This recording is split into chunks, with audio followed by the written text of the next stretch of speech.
You, John Fitzgerald Kennedy, do solemnly swear. I, John Fitzgerald Kennedy, do solemnly swear. That you will faithfully execute the office of President of the United States. That I will faithfully execute the office of President of the United States. And will, to the best of your ability. And will, to the best of my ability. Preserve, protect, and defend the Constitution of the United States. Preserve, protect, and defend the Constitution of the United States. So help you God. So help me God.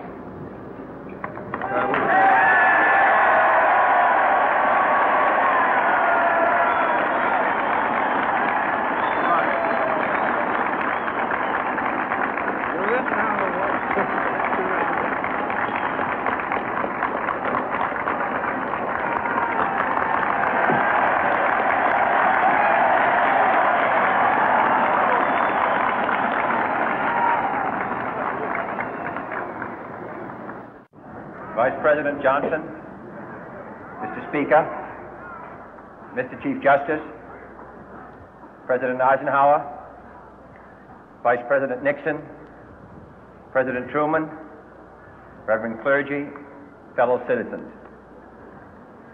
We observe today not a victory of party, but a celebration of freedom, symbolizing an end as well as a beginning, signifying renewal as well as change. For I have sworn before you and Almighty God the same solemn oath our forebears prescribed nearly a century and 3/4 ago. The world is very different now, for man holds in his mortal hands the power to abolish all forms of human poverty and all forms of human life. And yet the same revolutionary beliefs for which our forebears fought are still at issue around the globe. The belief that the rights of man come not from the generosity of the state, but from the hand of God. We dare not forget today that we are the heirs of that first revolution. Let the word go forth from this time and place to friend and foe alike that the torch has been passed to a new generation of Americans born in this century, tempered by war, disciplined by a hard and bitter peace, proud of our ancient heritage, and unwilling to witness or permit the slow undoing of those human rights to which this nation has always been committed and to which we are committed today at home and around the world.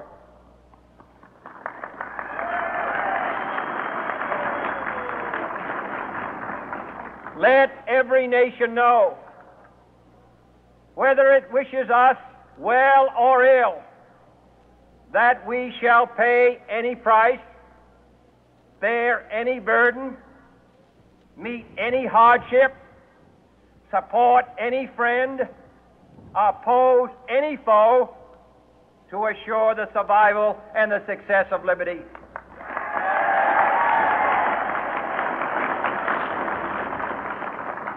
This much we pledge and more.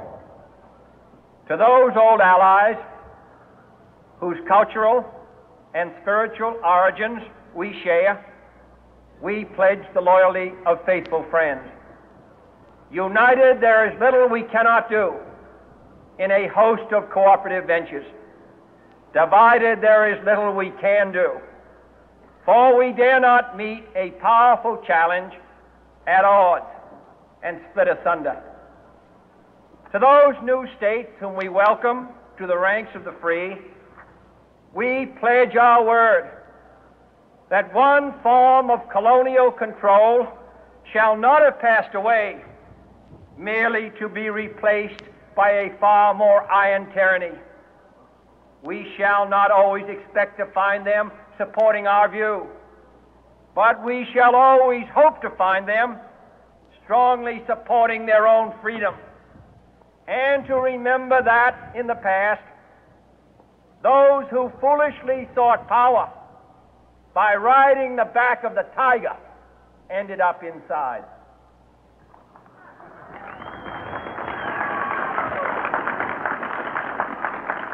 To those people in the huts and villages of half the globe struggling to break the bonds of mass misery, we pledge our best efforts to help them help themselves for whatever period is required, not because the communists may be doing it, not because we seek their votes, but because it is right. If a free society cannot help the many who are poor, it cannot save the few who are rich.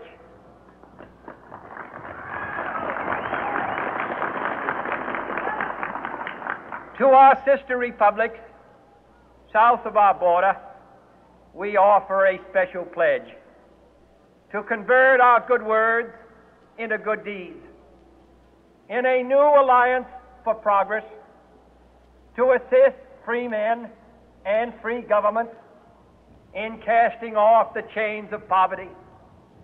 But this peaceful revolution of hope cannot become the prey of hostile powers. Let all our neighbors know that we shall join with them to oppose aggression or subversion anywhere in the Americas. And let every other power know that this hemisphere intends to remain the master of its own house.